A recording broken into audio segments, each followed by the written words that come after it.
بھائی ایک آدمی کو امیر المومنین حضرت عمر رضی اللہ تعالیٰ عنہ کے پاس لے کر آئے اور کہنے لگے اس نے ہمارے باپ کا قتل کیا ہے۔ حضرت عمر رضی اللہ تعالیٰ عنہ نے اس آدمی سے دریافت فرمایا کہ تو نے ایسا کیوں کیا ہے؟ وہ آدمی عرض کرنے لگا حضور میں ایک چرواہا ہوں، بھیڑ بکری اور اونٹ چراتا ہوں۔ میرے ایک اونٹ نے ان لوگوں کے والد کے باغ سے ایک درخت کھانا شروع کر دیا تو ان کا والد اٹھا اور میرے اونٹ کو ایک بھاری پتھر دے مارا۔ پتھر اس طرح سے مارا تھا کہ اونٹ موقع پر ہی ہلاک ہو گیا۔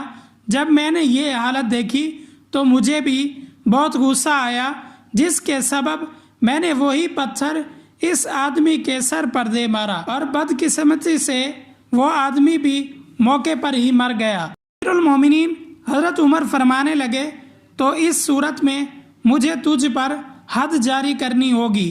وہ آدمی کہنے لگا سرکار مجھے 3 دن کی مہلت دے دیں، میرا باپ مر چکا ہے اور وراثت میں میرے اور چھوٹے بھائی کے لیے خزانہ چھوڑ گیا ہے۔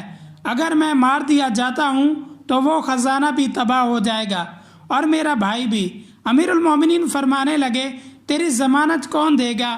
اس آدمی نے لوگوں کی طرف نظر دوڑائی تو اس کی نظر جلیل القدر اور حق گوئی کے لیے مشہور صحابی حضرت ابو ذر غفاری رضی اللہ تعالیٰ عنہ پر پڑی۔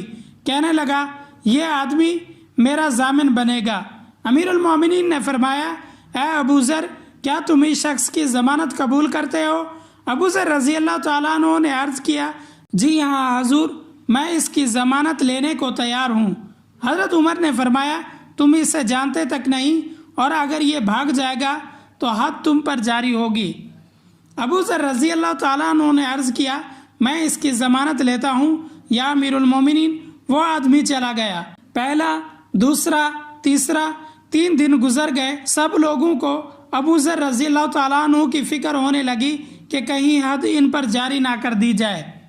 آخر کار تیسرے دن مغرب کے وقت وہ آدمی نہایت تھکا ماندہ واپس آن پہنچا۔ امیر المومنین کے پاس حضرت عمر پہنچ کر عرض کرنے لگے میں نے خزانہ اپنے بھائی کو دے دیا اور اب آپ کے حکم کے آگے سر تسلیم خم ہوں، مجھ پر حد جاری کر دیجئے۔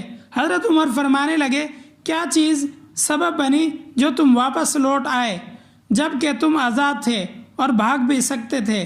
وہ آدمی کہنے لگا مجھے ڈر تھا کہیں وفائے عہد لوگوں کے درمیان سے ختم نہ ہو جائے۔ امیر المومنین نے ابو ذر رضی اللہ تعالیٰ عنہ سے سوال کیا تم نے کیسے اس کی ضمانت دے دی جب کہ تم اسے جانتے بھی نہ تھے؟ ابو ذر رضی اللہ تعالیٰ عنہ کہنے لگے مجھے خوف ہوا کہیں نیکی اور خیر و خوبی لوگوں میں سے نہ مٹ جائے۔